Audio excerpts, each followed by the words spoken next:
വിദ്യാഭ്യാസ മേഖലയിൽ ഇതൊക്കെ എങ്ങനെ കടന്നു വരിക? അതല്ലെങ്കിൽ ജനങ്ങളുടെ ജീവിതത്തിന്റെ വിവിധ മേഖലകളിൽ ഇതൊക്കെ എങ്ങനെ കടന്നു വരിക? ഇതൊക്കെ വെറുതെ പറയുന്നതാണ് എന്ന് പറഞ്ഞ നിരവധി സംഘടനകൾ, പ്രവർത്തകർ, ജനങ്ങൾ, വിവിധ രാജ്യങ്ങളിലെ തൊഴിലാളി സംഘടനകളെല്ലാം തന്നെയും ഇന്ന് വളരെ കൃത്യമായി ഈ ആഗോളീകരണത്തിന്റെ ഭാഗമായിട്ട് നടപ്പിലാക്കുന്ന നവലിബറൽ പരിഷ്കാരങ്ങൾക്ക് എതിരായിട്ടുള്ള വലിയ വലിയ പോരാട്ടങ്ങൾ ലോകത്തെമ്പാടും നടത്തേണ്ട ഒരു സാഹചര്യം ഉണ്ടായി. നിങ്ങൾക്കറിയും, ലോക സാമ്പത്തിക പ്രതിസന്ധിയുമായി ബന്ധപ്പെട്ടുകൊണ്ട് നമ്മുടെ രാജ്യത്ത് ഇവിടെ ഒരു പ്രശ്നം ഉണ്ടായില്ല എന്നൊക്കെ നമ്മൾ ഊറ്റം കൊള്ളുമ്പോഴും യൂറോപ്യൻ രാജ്യങ്ങളിൽ കഴിഞ്ഞ മാർച്ച് ഏപ്രിൽ മാസങ്ങളിൽ ഉണ്ടായിട്ടുള്ള സംഭവങ്ങൾ നിങ്ങൾ പത്രങ്ങൾ കൂടി വായിച്ചിട്ടുണ്ടാകും. IMF-ന്റെയും അതുപോലെ വേൾഡ് ബാങ്കിന്റെയും എല്ലാം കയ്യിൽ നിന്നും കടം വാങ്ങിയ പല രാജ്യങ്ങളും കടം തിരിച്ചടയ്ക്കാൻ നിർവാഹമില്ലാതെ നമ്മളെപ്പോലൊക്കെ തന്നെയാണ്. നമ്മളും അങ്ങനെയാണല്ലോ. നമ്മളെ ഒരു വീട് വയ്ക്കാൻ, ഇപ്പൊ കാറ് വാങ്ങിക്കാൻ നമ്മൾ ലോൺ വാങ്ങാറുണ്ട്. ലോൺ വാങ്ങിയാൽ ഏറ്റവും കുറഞ്ഞ പലിശയ്ക്കാണ് വാങ്ങുന്നത് എന്നുള്ള ധാരണയിലാണ് നാം വാങ്ങുന്നതെങ്കിലും അതിന്റെ പലിശ കണക്കാക്കി നോക്കിയാൽ വലിയൊരു തുകയാണ് നാം കൊടുക്കുന്നതെന്ന് പലപ്പോഴും നമ്മൾ അറിയാറില്ല. ഒരു പക്ഷെങ്കിൽ നമുക്ക് മറവി വളരെ വേഗത്തിൽ ഉണ്ടാകുന്ന ഒന്നായതുകൊണ്ട് ഈ കണക്കുകൂട്ടലുകളെല്ലാം നാം പലപ്പോഴും മറക്കാറുണ്ട്. ആഗോളവൽക്കരണത്തിന്റെ ഭാഗമായി അധ്യാപകർക്കുണ്ടായ ഏറ്റവും വലിയ നഷ്ടം ഞാൻ പറയാറുണ്ട് പല സമ്മേളനങ്ങളിലും. നമുക്ക് PF-ന് 12% പലിശ ഉണ്ടായിരുന്നു. 8% ചുരുക്കിയത്, 4% കുറഞ്ഞത്. ഒരു വർഷം 1 ലക്ഷം റുപ്യ ബാങ്കിൽ നിക്ഷേപിച്ചാൽ, വിശിഷ്യ പ്രോവിഡന്റ് ഫണ്ടിൽ നിക്ഷേപിക്കപ്പെട്ടാൽ, ആ നിക്ഷേപിക്കപ്പെടുന്നത് കൊണ്ട് 4% വെച്ച് 1 ലക്ഷം റുപ്യക്ക് 4500 റുപ്യ വെച്ചിട്ട് ഇത് കോമ്പൗണ്ട് ഇൻട്രസ്റ്റ് ആയതുകൊണ്ട് 6 മാസം കൂടുമ്പോൾ അല്ലെങ്കിൽ ഓരോ മാസവും കൂടുന്ന ഇൻട്രസ്റ്റ് അതിൽ വീണ്ടും വീണ്ടും കൂടുമെന്നുള്ളത് കൊണ്ട് ഈ 4% എന്ന് പറയുന്നത് ഏതാണ്ട് ഒരു വർഷമാകുമ്പോൾ 9% ഗുണം ചെയ്യും. ഒരു അധ്യാപകന്, ഒരു ജീവനക്കാരന്, ഒരു തൊഴിലാളിക്ക് കേന്ദ്ര ഗവൺമെന്റ് പരിശീലനത്തിൽ ലഭ്യമാകേണ്ട തുക നഷ്ടപ്പെടുത്തിയതിന്റെ കണക്ക് നമ്മുടെ സ്കൂളിലെ നോട്ടീസ് ബോർഡിൽ ഒന്ന് തയ്യാറാക്കി പ്രസിദ്ധീകരിച്ചാൽ നിരവധി അധ്യാപകരും പിന്നെ മേലിൽ കൈപ്പത്തിക്ക് ഊട്ടിയില്ല.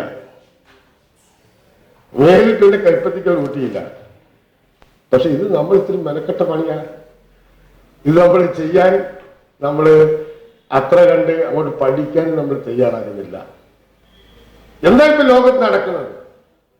ഇവിടെ പറഞ്ഞു, ലോകത്തിലെ ഈ പുതിയ കാലഘട്ടത്തിൽ ലോകത്തിലെ ഈ വേൾഡ് ബാങ്കും IMF-ഉം എല്ലാം ഈ 3-ാം ലോക രാജ്യങ്ങളോട് പറഞ്ഞെന്താ, നിങ്ങൾ ശമ്പളം വെട്ടിക്കുറയ്ക്കുക, പെൻഷൻ ആനുകൂല്യങ്ങൾ വെട്ടിക്കുറയ്ക്കുക, പുതിയ നികുതികൾ ചുമത്തുക, ക്ഷേമ പ്രവർത്തനങ്ങൾ പാടില്ല, തിരിച്ച് നിങ്ങൾക്ക് കടം വീട്ടണ്ടേ. എന്താ കടത്തിന്റെ സ്ഥിതി? $1 എടുത്ത ഒരു 3-ാം ലോക രാജ്യത്തിന് $55 മടക്കി അടയ്ക്കേണ്ടി വരുമെന്നാണ് പറയുന്നത്. $1 എടുത്താൽ $55 മടക്കി അടയ്ക്കേണ്ടി വരും. നമ്മൾ ഹൗസിംഗ് ലോൺ എടുത്താൽ നിങ്ങൾ കണക്കാക്കിയിട്ടുണ്ടെന്ന് അറിയില്ല, ഞാൻ കണക്കാക്കി നോക്കിയപ്പോൾ ഏതാണ്ട് 3 മടങ്ങൊക്കെ നമ്മൾ അധികം അടയ്ക്കേണ്ടി വരും. നമ്മൾ ശ്രദ്ധിക്കാറില്ല. അപ്പൊ ഇങ്ങനെ കടം തിരിച്ചടയ്ക്കുന്നതിന് വേണ്ടി രാജ്യത്തെ തൊഴിലാളികളുടെ മേൽ പുതിയ പുതിയ തരത്തിലുള്ള തൊഴിലാളി ദ്രോഹ നടപടികൾ സ്വീകരിക്കുകയാണ്. നമ്മുടെ രാജ്യത്തെ ഇന്ത്യൻ ഭരണാധികാരികളും അത്തരം സമീപനമല്ലേ സ്വീകരിക്കുന്നത്? കഴിഞ്ഞ 20 വർഷക്കാലമായി നമ്മുടെ ഭരണാധികാരികൾ സ്വീകരിച്ച നയമതല്ലേ? അതിന്റെ ഫലമായി ഒരു പക്ഷേങ്കിൽ നിങ്ങൾക്കറിയും, കഴിഞ്ഞ സെപ്റ്റംബർ 7-ാം തീയതി തൊഴിലാളികൾ പണിമുടക്കുമ്പോൾ രാജ്യത്തെ ഭരണാധികാരികളുടെ കൂടെ നിൽക്കുന്ന തൊഴിലാളി സംഘടനകൾ പോലും രാജ്യത്ത് അവർക്കെതിരായ പോരാട്ടത്തിൽ അണിനിരക്കുന്ന കാഴ്ച കാണാൻ കഴിഞ്ഞത്. INTUC വന്നു സമരത്തിന്. എന്താ കാര്യം? ഈ നവലിബറൽ പരിഷ്കാരങ്ങളുടെ ഫലമായി രാജ്യത്ത് ഏറ്റവും കൂടുതൽ ക്ലേശം അനുഭവിക്കേണ്ടി വന്നത്, ദ്രോഹം അനുഭവിക്കേണ്ടി വന്നത് തൊഴിലാളികൾക്കാണ്, ജീവനക്കാർക്കാണ്, തൊഴിലെടുക്കുന്നവർക്കാണ്. അവരുടെ ജീവിതം കൂടുതൽ കൂടുതൽ ദുസ്സഹമാക്കുകയാണ് ചെയ്തിട്ടുള്ളത്. ഏറ്റവും അവസാനമായി നമ്മുടെ കഴിഞ്ഞ സെൻഗുപ്ത കമ്മീഷൻ റിപ്പോർട്ടിൽ പറഞ്ഞെന്താ, ഇന്ത്യയിലെ സാധാരണക്കാരായ ജനങ്ങൾ ഏതാണ്ട് 77% വരുന്നവർക്ക് 10 രൂപ മുതൽ 20 രൂപയിൽ താഴെയാണ് പ്രതിദിന വരുമാനം. എന്ന് വെച്ചാൽ 1 കിലോ അരി വാങ്ങാൻ പോലും പൈസ ഇല്ലാത്ത ആൾക്കാരാണ്. ഇതൊരു ചിത്രം ഒരു വശത്ത്. അതിന്റെ കൂടെ കൂട്ടി വായിക്കണം, ഒരു തുണ്ട് ഭൂമിയില്ലാത്ത ഇന്ത്യയിലെ ജനങ്ങൾ 18 കോടിയാണെന്നാണ് പറയുന്നത്. അതുകൊണ്ടും തീരുന്നില്ല. നമ്മുടെ രാജ്യത്ത് പ്രസവിക്കുന്ന കുഞ്ഞുങ്ങൾ അവർ പെടിഞ്ഞു മരിക്കുന്നു. മഹാഭൂരിപക്ഷം വരുന്ന വനിതകൾ വിളറി വെളുത്തവരായി മാറുന്നു. നമ്മുടെ ഖജനാവിൽ കിടക്കുന്ന ഭക്ഷ്യധാന്യങ്ങൾ അവിടെ കിടന്ന് അത് പുഴുത്താലും പട്ടിണിപ്പാവങ്ങൾക്ക് വിതരണം ചെയ്യുവാൻ ഒരു പക്ഷെങ്കിൽ പരമാധികാരി കോടതി പറഞ്ഞാൽ പോലും ഭരണാധികാരികൾ ഞങ്ങൾ ചെയ്യില്ല എന്ന് പറയുന്ന ഒരു കാലം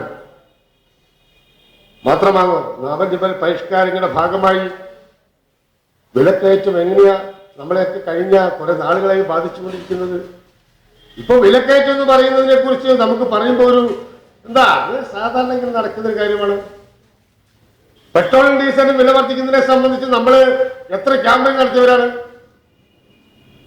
ഇപ്പൊ നമ്മൾ ക്യാമ്പയിൻ നടത്തേണ്ട കാര്യം എന്താ? എല്ലാ 15 ദിവസം കൂടുമ്പോഴും പെട്രോളിനും ഡീസലിനും വില വർദ്ധിപ്പിക്കുക, അത് സാധാരണ സംഭവമായി മാറിക്കഴിഞ്ഞു. അതുമായി ഏതാണ്ട് ഇഴുകിച്ചേർന്ന ഒരു അവസ്ഥയിലേക്ക് പോയി.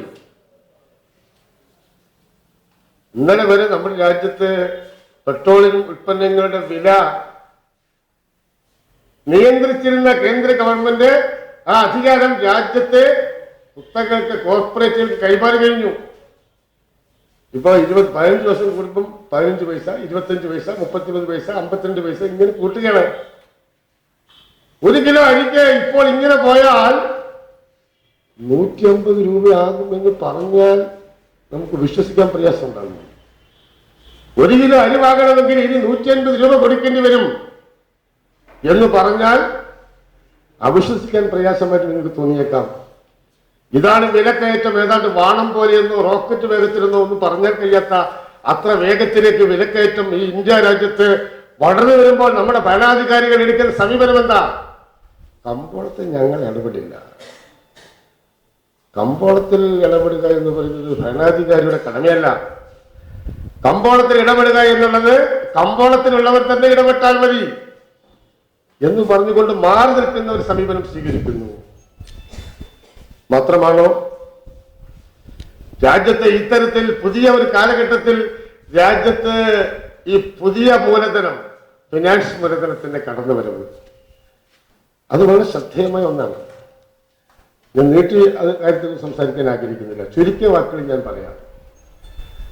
രാജ്യത്ത് ശാസ്ത്ര സാങ്കേതിക രംഗത്ത് വലിയ വിസ്ഫോടാത്മകമായ ഒരു വലിയ മാറ്റമാണ് ഉണ്ടായിട്ടുള്ളത്. ലോകത്ത് വിവര സാങ്കേതിക വിജ്ഞാനത്തിന്റെ ഒരു വിസ്ഫോടനം എന്ന് വേണമെങ്കിൽ പറയാം. എന്താ പ്രത്യേകത? പണ്ട് പോർച്ചുഗീസുകാർ അല്ലെങ്കിൽ ബ്രിട്ടീഷുകാർ അല്ലെങ്കിൽ ഫ്രഞ്ചുകാരൊക്കെ നമ്മുടെ രാജ്യത്ത് വന്ന് കച്ചവടം നടത്തി എത്ര ദിവസം എടുത്തിട്ടാണ് ലാഭം കൊണ്ടുപോകുക? ഇപ്പം ലാഭം കൊണ്ടുപോകുന്നതിനും പണം നിക്ഷേപിക്കുന്നതിനും ഒന്നും സമയം വേണ്ട. 1 സെക്കൻഡ് മതി. 1 സെക്കൻഡ് കൊണ്ട് രാജ്യത്ത് പണം നിക്ഷേപിക്കാം. 1 സെക്കൻഡ് കൊണ്ട് അടുത്ത ലാഭമുള്ള സ്ഥലത്തേക്ക് പണം മാറ്റാം. അടുത്ത സെക്കൻഡിൽ വീണ്ടും വേറെ സ്ഥലത്തേക്ക് മാറ്റാം. സെക്കൻഡിൽ ലാഭം കൊയ്യുവാൻ മുതലാളിത്തത്തിന് കഴിയുന്ന ഒരു സാഹചര്യം ഉണ്ടായി. ഇതിന്റെ അർത്ഥം എന്താ? അതിന്റെ അർത്ഥം ഇതാണ്: രാജ്യത്തെ ശാസ്ത്ര സാങ്കേതിക വിജ്ഞാനത്തെ ലോക മുതലാളിത്തം അവർക്ക് അനുകൂലമായ രീതിയിലേക്ക് ഉപയോഗിച്ചുകൊണ്ടിരിക്കുന്നു. അതാ പ്രത്യേകത. അതുകൊണ്ട് എന്താ ഇപ്പോ സംഭവിച്ചിരിക്കുന്നത്? ഒരു 10 കൊല്ലം മുമ്പ് രാജ്യത്തെ വലിയ വലിയ പണക്കാർ ഒരാളെ ഇല്ലായിരുന്നുവെങ്കിൽ അതിങ്ങനെ ദിവസവും വർദ്ധിക്കുക. ഇപ്പൊ ശതകോടീശ്വരന്മാരുടെ കണക്കൊക്കെ ഇവിടെ പറയും, 54 പേരുള്ളതാ പറയുന്നത്. അപ്പൊ ഒരു വശത്തെ ശതകോടീശ്വരന്മാർ അല്ലെങ്കിൽ പണക്കാർ കൂടുതൽ പണമുണ്ടാക്കാൻ കഴിയുന്ന ഒരു സാമൂഹ്യ സംവിധാനം രാജ്യത്തെ ലോക മുതലാളിത്തം